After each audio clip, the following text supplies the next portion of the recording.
no loyalty except loyalty to the party. They're so threatened by the idea that a conservative speaker might be persuasive and interesting and funny. One man's vulgarity is another man's lyric. And I would say one person's offensive speech is somebody else's challenging the status quo, rocking the boat speech. Are you looking for a podcast that contains verbal safe spaces and is free from trigger warnings? If so, you've come to the wrong place. Because we expect our conversations to be filled with rigorous debate, discussion, and even disagreement. Welcome to the Socially Sensitive Podcast. Hello. I'm your host, David. And I'm Wolfie. Wolfie's here, and we're here for episode, if you see behind me, episode 75. We've made it to the big 7-5. If you're keeping Pretty track cool. out there. If not, don't worry about it. Which means we've been doing these, what, one a week? Yeah, roughly Perhaps. one a week. We've missed a couple of weeks. For a little bit over a year now. Yeah, we missed a couple of weeks Right, here and there right. because of For COVID. a little bit over a year. And I released a couple, 2 episodes a Right. couple of times in 1 week. So it probably, balances out to about 1 a week. So how's your week gone? You said fun. You're off today. So far, so good. Yeah, I had to work Sunday, which was frustrating and aggravating. Off today, off tomorrow. It's always fun. All that's all good. Yeah, got to go to the gym. Yeah, we were off all weekend, which, I mean, I don't like weekends. Well, I mean, within your line of work, you really can't. No, if the courthouse is closed, we're pretty much closed. Now, I've done some Saturday work in the office, some things, but but it's usually like billing, invoicing, that type of thing. So we were off this weekend, so we didn't go last weekend for Mother's Day, so we took everyone out this Saturday. We went out to dinner, took everybody for Mother's Day. We went to 620, which is it's one of my favorite places to go in Bristol. Sounds nice. Yeah, I always like to go in and order a half dozen sushi rolls. Yeah, I like their sushi down there. Yeah, it's real good. Yeah, State Street's really blown up as they keep adding more breweries and more restaurants. And yeah, our tradition is, or I don't say tradition, but our habit is turning into, if we go to 620 and then you walk across the street over there to Southern Churn to get some ice cream, because they've got Michigan Pothole, which is the best flavor ever of ice cream. Tell us about Michigan Pothole. It's just Never, I've heard of it. it's chocolate ice cream with like chocolate chunks and chocolate tar fudge, I think. Pothole, it's thick black tar fudge and chocolate ice cream with chocolate chunk. Yeah, asphalt pieces. It's just chocolate and gooey, tarry. More chocolate. Yeah, but the fudge in it is real tarry. But it's really good. I like it. But yeah, Southern Churn is real good ice cream. And, they're the old-timey diner type, or soda fountain type. And they've got all the old candy and everything. We were there a couple of weeks ago. We went to, we ate at State Line on the corner there. And, and then just walking up down State Street, and all the bands are out playing. You could hear the band in Delta Blues, and then the band on the corner at on the outdoor patio at Steak and Lube. They were playing, and the downtown was packed, and it's real nice going down there now that everything is so booming. Yeah, I pulled up. I was looking at Gen X stuff, and I found this one thing. It was a list of 25 movies that defines Generation X, which we both fall into that. Thought we'd run through a list of the movies, if it's anything you remember. Here, like, this first one's Reality Bites. Have you ever seen that? Nope. You don't Never remember seen that one. No. Ben Stiller directed it. Did you go see it? I didn't see it at theater, but I've seen it. It was one of those movies that I remember watching on Blockbuster, because you remember back in the day that Blockbuster was the thing, and all the film, the video. You could stores. go out and you could rent a movie. That was the big thing. Yeah. So we watched a lot of movies that, you'd try and snag it the week it comes out on video. Right. And I remember Clayton, he used to work in a video store. We would swing by, pick out a movie, go back to his place, and be down in the basement there, I guess at his mom and dad's, and watch movies. Yeah, this one, Winona Ryder was in it, Ethan Hawke, Janine Garofalo, Steve Zahn. The only thing I really remember from this movie is, was Winona Ryder, her character, her father kind of cuts her off, stops paying for all her stuff, because she's not working. She's just kind of, all they do is run around and party all the time. But he kind of cut her off for everything except for her gas card, because so she could still, get around. He still pays for her gas. And he told her, she was like, well, how am I supposed to live? How am I supposed to survive? And he told her to be resourceful, get a job, figure it out, just be resourceful. So I remember she figured out, she went to the gas station and she just stood out there as if she worked there. When cars would pull up, she treated it as if it was like a full service gas station, and she'd walk up to the car and ask them to pay, how much it was. And they'd be like, fill it up or put $10 in or $20 in.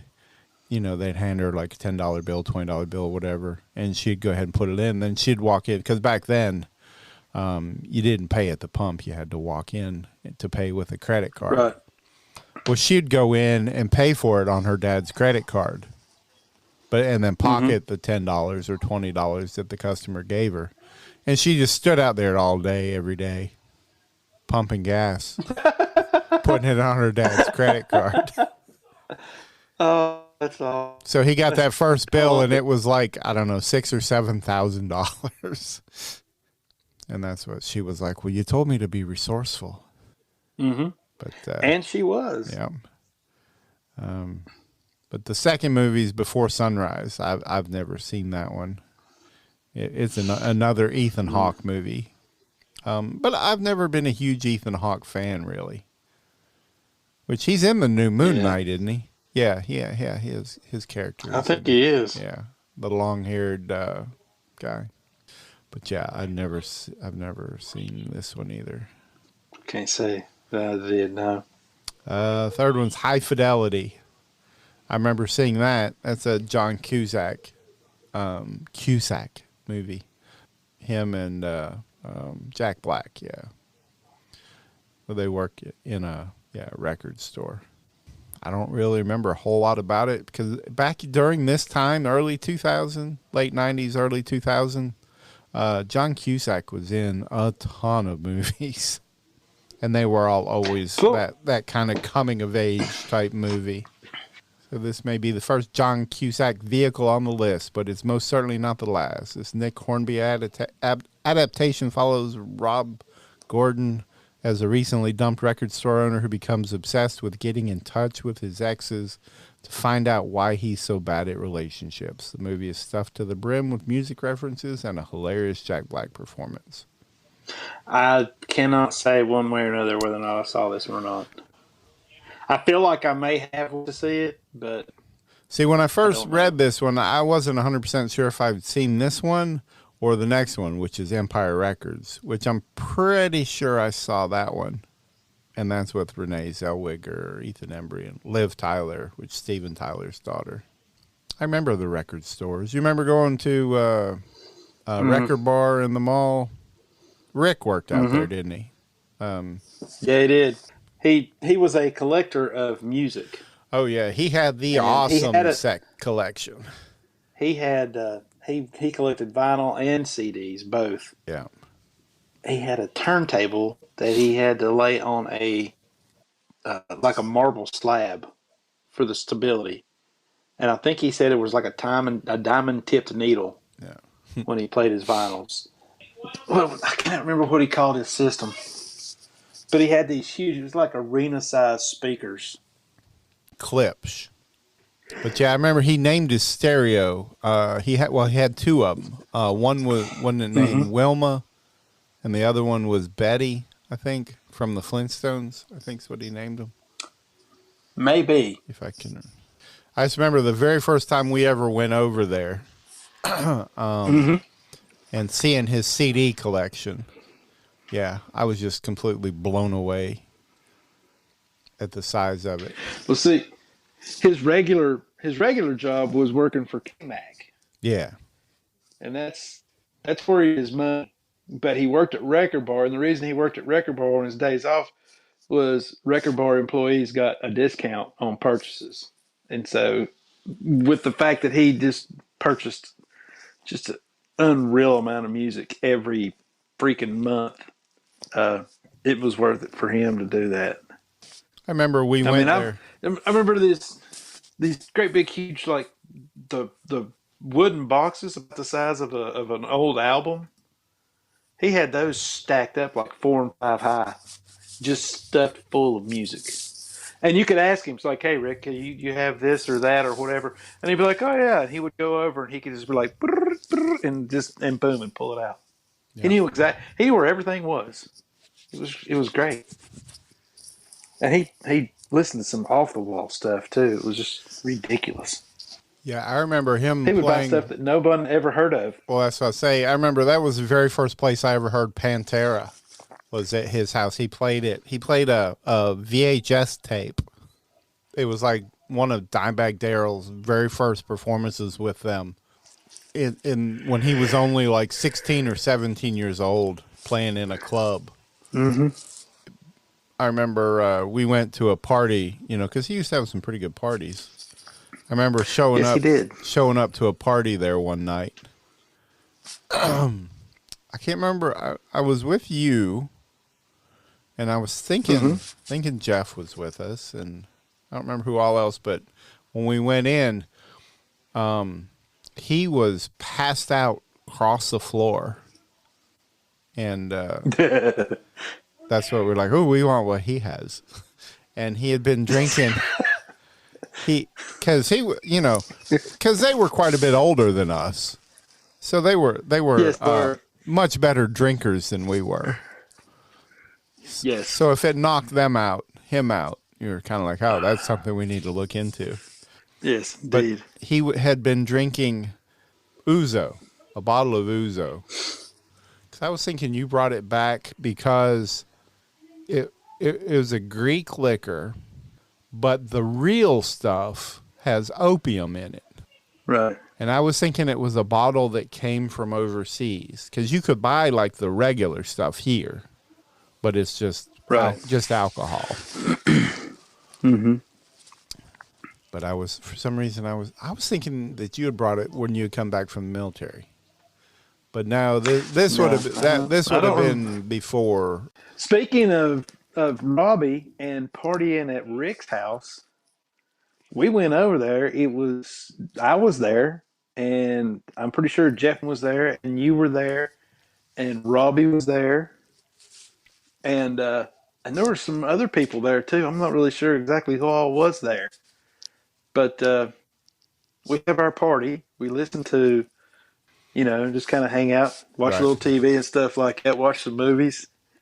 Next thing I know, we're all crashed, and I wake up in the morning, and I'm looking around, and there's Rick, and there's you, and Jeff, and some other people, and everything, and we're looking around the house, and we're like, where the heck's Robbie at? I think I remember this. And we didn't know where he was. Yeah.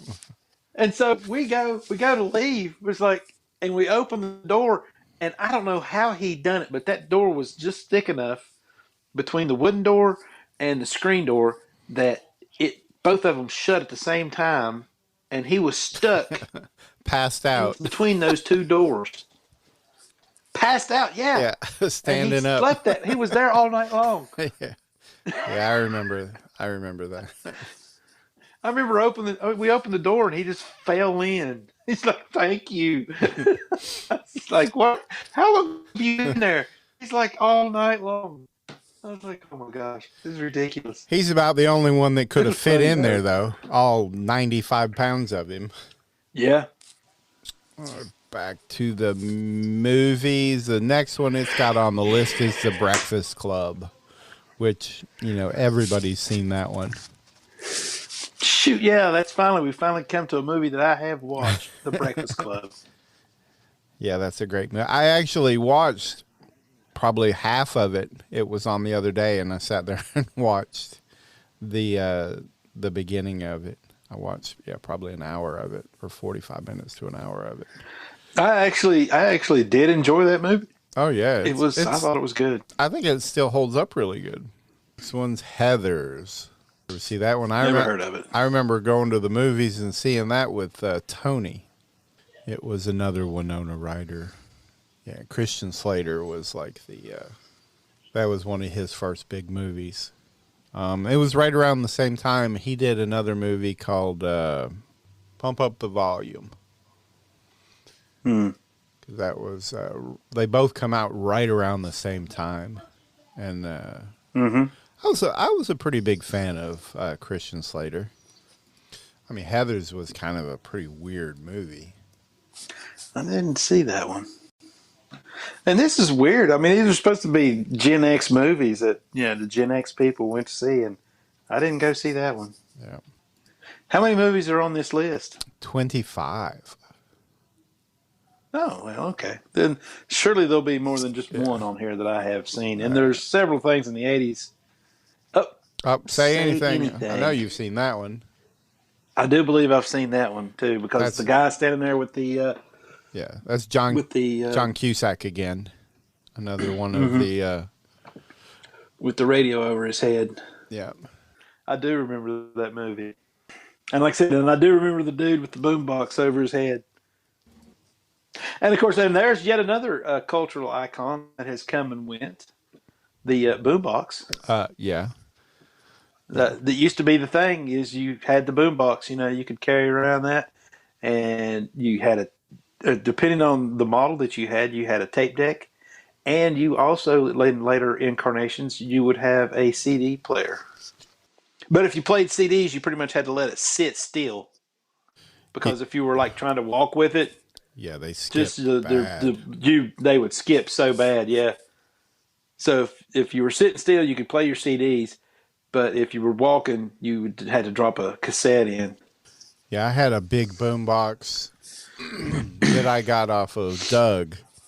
I remember in the ninth grade, I traded him. I don't know. I had like 3 or 4 comics that I traded him for it. Singles. You ever see that one?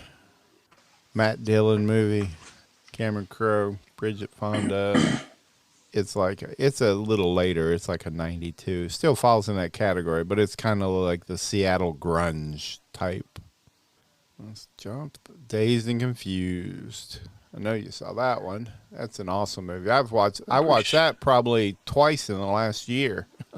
Again, I watch that anytime flipping through the channels, you see it's on. It's like, oh, got to stay and watch it. Yeah, I'm pretty sure I've seen that. I think that's the Matthew McConaughey's first movie. Here's one of his famous lines. I get older, they stay the same age. Yes, they do. Yes, they do. All right. Can't say that anymore, but yeah, that's a good movie. And of course, Clerks. Yes. Yeah, seen that. Yeah. Then of Fight Club. Fight Club. I remember watching that. Yeah. Ed Norton and Brad Pitt, you can never go wrong. Yeah. First rule of Fight Club is you don't talk about Fight Club. There you go. St. Elmo's Fire. St. Elmo's Fire. Yeah. Watch that. I've watched it. didn't make that big of an impression on me. Oh, really? That was I was not. It wasn't like what was that? The one we just seen. Breakfast Club? That first movie, Breakfast Club. Yes. For some reason, I like Breakfast Club better than I like St. Elmo's Fire. I just do. Yeah. Maybe if I were to go back and rewatch it now that I'm older, maybe it would. That's what I was saying. Different. I bet I haven't watched it in 20 years or more. It's been forever. But everybody was in that. Yeah, Emilio Estevez, Rob Lowe, Demi Moore, Judd Nelson, Ali Sheedy. Do the Right Thing. A Spike Lee movie. I remember seeing it, but I don't remember a whole lot about it. It was one of those that I would have watched on VHS and probably watched it the one time and have never seen it since. Slacker. I don't remember seeing that, but I know that I have seen it. But I can't remember anything about it. Encino Man. Seen that. Yeah. Yes, that was funny. That always, right around that same time, there was another movie come out that was kind of similar, but instead of being where Encino Man was Brendan Fraser, where he was the caveman that was thawed out. Mm-hmm. There was one. It was called The Hunchback of Notre Dame, but it was the Hunchback of Notre Dame of the Notre Dame University College. He lived in the bell tower at the university, and it was a comedy like this. And the Hunchback, they find him that he's been living there all this time, and they take him out chicken place to eat, a fast food chicken place. And he's just so amazed that, you can just ask for food and they'll give it anything you ask for. And that's what they tell him, they have chicken here. You can get any part of the chicken you want. And so he's like, I'll take 2 faces. Yes. The chicken faces. I liked Pauly Shore in that movie. Yeah. Grosse Point Blank. I never heard. Yeah, that's really good. I've that. seen that. Another John Cusack movie. He plays a hitman, and he goes back to his hometown for his high school reunion, and it's real funny. And he's a hitman. Yeah, huh? yeah. Now is he like he's the one that was most likely to turn into a hitman in the yearbook? No, I think he was just like he was just like a little nerdy kid in school, and now he's a real cool kind of a John Wick kind of hitman. It's nice suits, just everything going for him. Right. And his, if I remember, I can't remember. He stays with his nephew because his nephew's like in high school now, and he's helping him along the way. Teaching him the ropes on being a cool kid in school, and right. Then Hackers. Never seen that. Yeah, that was real good. That was Angelina Jolie's first movie. She's changed a lot since then. Okay, we're at number 17. Yeah, you've seen And, what, 4, 5, 6, maybe? Yeah. Yeah. Yeah. I'm only a couple ahead of you. Who made this list? Well, I mean, these are all top huge movies. And how can they define Gen X if, well, and I consider myself a typical Gen Xer for the most part, and you too. And we've not even gotten into double digits yet. As if these are so, if these are such defining movies of our generation, you'd think that we would be at least. Well, let's see. At 17 movies, you think we'd be at least at 10? Okay. Well, I've seen 11? I've seen more than 10. Let's see how many. We'll go through to those 17. Count. Okay, I've seen that one. 1. No. Yes. 2. Yes. 3. Yes. 4. Yes. 5. Breakfast Club. Yes. 6. Say Anything. Yes. 7. Yes. 8. Dazed and Confused. 9. Clerks. Are you counting yours? 10. Fight Club. Yeah. 11. See, St. Elmo's I've Fire. seen 11 of the first 12. I've seen 6. Encino Man, So there's 7. I'm 12, 13, 14. So I've seen 14 of the 17. I've gotten to 7 of the 17 so far, and you say there's 25 movies, and I'm really just kind of worried about some of these. Go on, let's see what else we got here. All right. Scream, I never did see that. What? There's been 5 of them. Never did see that. No. I know, and I didn't like them. I never went to see any. Wait. You just said I haven't seen any of them, and then you said I didn't like them. You're right. I didn't. Maybe that's why you about the haven't seen trailer. but half of these movies, because you say I don't like them before you see them. I'm not really into the slasher film stuff. Well, it's just this is more of a I don't want to say a comedy, but there was a lot of funny parts, and there was a lot of funny parts in this movie. The first one, like after seeing Jason. Well, see, those are completely different movies. Those are Elm Street. Yeah. I was just like, damn, done. See, to me, those are true slasher films. Scream almost makes fun of those. Right. But there's a slasher aspect to it, but it's more of a parody of all of those films. But it's not as funny. It's not so far as like because they did the real parody ones, the scary movies. I know you've seen those are don't say it. Those are actual comedy movies, right? But no, never went to see. That's something about when it comes to the movies and stuff like that, like the trailer. Something about the trailer's got to get the hooks in me, and once it does, I'm like, okay, I got to go see that. And this one, none of the Scream movies, they got a hook in me as to where, okay, I need to go see that. Scream. I remember Laura and I went and saw that at the Bristol Mall, and back then, see, we went to the movies sometimes twice a week. We would see usually 1 or 2 movies every week. That's kind of that's what we did. I mean, that was our date night things. That's what we went to the movies a lot. Right. In the early to mid 90s. But I remember going to see this. We went to see something else. Because I remember we got there, we had planned on seeing something, but it was sold out. But I don't know what. It come out the same weekend. Train Spotting.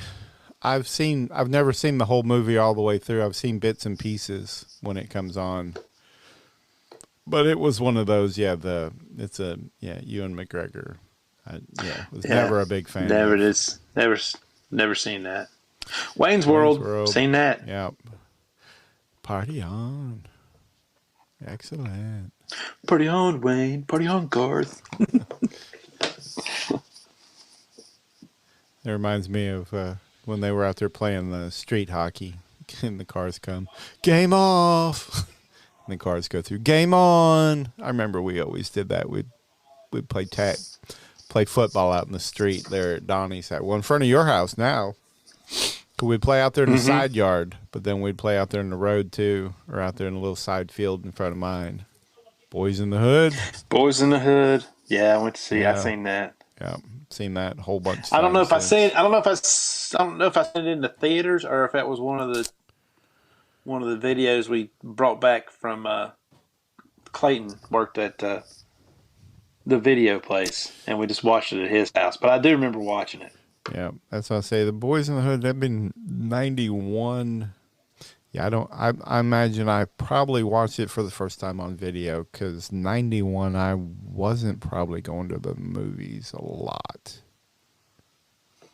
Yeah. I'm pretty sure. Yeah, that was my last year in Florida. Because, like I said, I was probably still overseas when that came out. And I don't remember going and seeing it when I was over there. So it had to have been when I came out. And it was probably me, Clayton, and Donnie. Probably watched that on VHS somewhere. But I watched clips of it not too long ago, just a few weeks ago, pulling up, because sometimes I'll be on a little YouTube, rabbit hole, and you watch one, and then you'll watch a clip of a movie, and then it'll suggest here's another clip of a movie and another clip, and it's like the domino scene in Boys in the Hood, and then the cookout scene, and you just start going through. And then Ferris Bueller's Day Off, of course, everybody's seen that. Finally. It's 22 on the list of 25. That is ridiculous.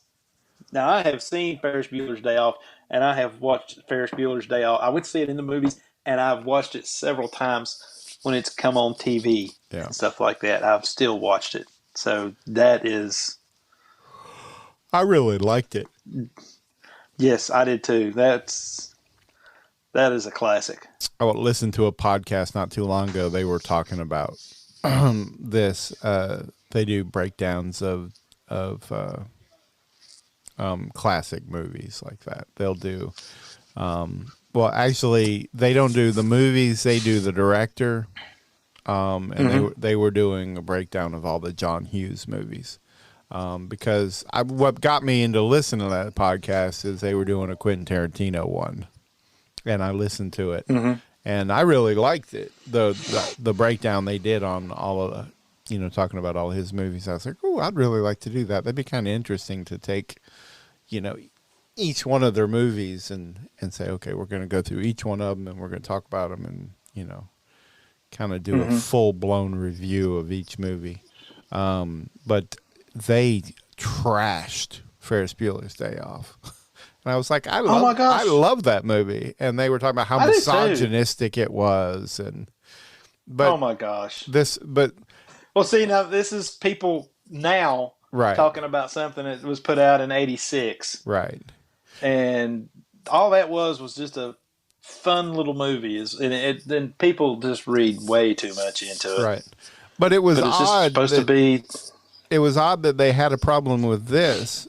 But they didn't have any problem with like Django Unchained or Pulp Fiction, Big Daddy, which was a great movie too. Yes, I went and seen that. Yeah, Adam Sandler. I have seen.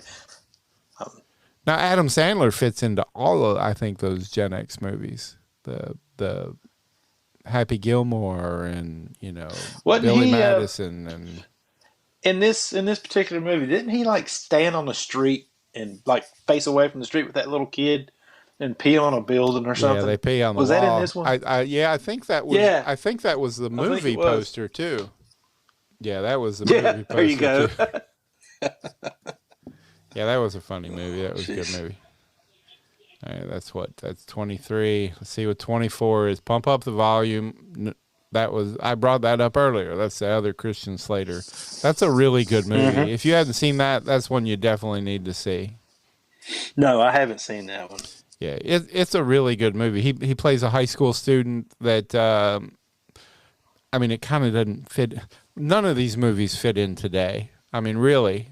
Our kids, they kind of like, I know they like Damien, I know he likes Boys in the Hood, and I know Trilly likes The Breakfast Club. But some of the others, they just wouldn't have any interest in, I think. He starts his own FM radio station, kind of a pirate radio station, out of his bedroom. And he's like this rebellious guy who's, speaking the truth and all this that, today is what everybody's doing on podcasting. He's speaking the truth and spinning some vinyl in between his, But exactly. And he becomes real popular, and he gets this like cult following of people behind him but nobody knows who he is because he's kind of like a Wolfman Jack kind of voice and character, and nobody knows who he is. So it's kind of hard for like our kids to appreciate the radio part of it, I guess. And the last one it's got on the list is Being John Malkovich, which is I've seen that.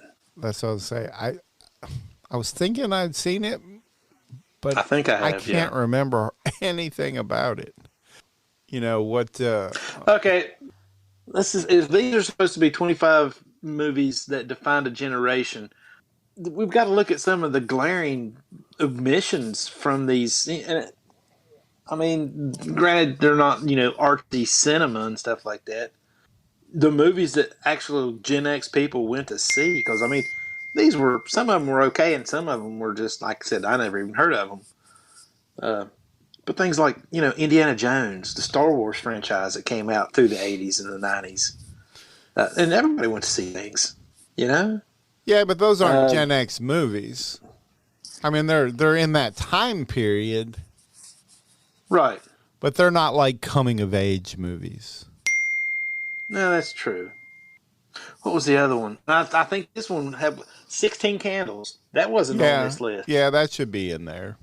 Well, pretty much any of those that Molly should be in there. Ringwalds. Yeah, and 16 Candles was an awesome movie. I thought it was great because, I mean, it's like, here she is. She's turning 16, which is supposed to be the big birthday for your daughters and your girls and stuff like that. Right. And it turns out her sister's getting married on her birthday to a greasy bullhunk, and everybody forgets that it's her birthday. And it's just such an awesome movie. Yeah, Long Duck Dong. It's not in this list. Yeah. Yes, Long Duck Dong. No more Yankee My Wanky. The no more donor Yankee needs My food. Wanky. Yes. He's my favorite character in that movie. Yes, he is. But yeah, 16 Candles, Pretty in Pink, all of those. I mean, they got The Breakfast Club, I guess, but. Mm-hmm. Yeah, but there's two right there that should have been in this list. Yeah. Pretty much every single John Hughes movie that weren't. I would put 16 Candles in there before I put Being John Malkovich or Pretty in Pink, because I seen both of those. I didn't even see this one. Yeah, which, I mean, they got Breakfast Club and Ferris Bueller's Day Off, so, I mean, they got a couple of John Hughes. That's true. Weird Science, to me, that's... Yeah, there's another one. Weird Science. That should be in here. Because that's a coming-of-age kind of movie. You got these two nerdy little kids, two nerdy little guys, and granted, there's a huge science fiction component to it because they create a girl. Right. which is weird.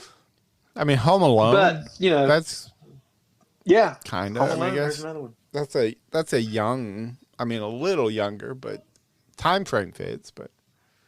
But, yeah, okay. So, Weird Science, Pretty in Pink, 16 Candles. There's three that should have been on this list somewhere, and I'm pretty sure we probably could have took three that neither one of us actually saw out and put those three in. I mean, I would probably stick the Big Lebowski in there. Mm-hmm. Let's go ahead and end this recording. If you haven't already, subscribe to Socially Sensitive on Apple Podcasts, Spotify, or whatever your favorite podcast platform is. And while you're there, leave a review and a 5-star rating. You can also find us on Facebook, TikTok, Twitter, and all social media platforms by searching the tag @SociallySensitive. Also, check out our website, sociallysensitive.com, and grab some officially licensed products.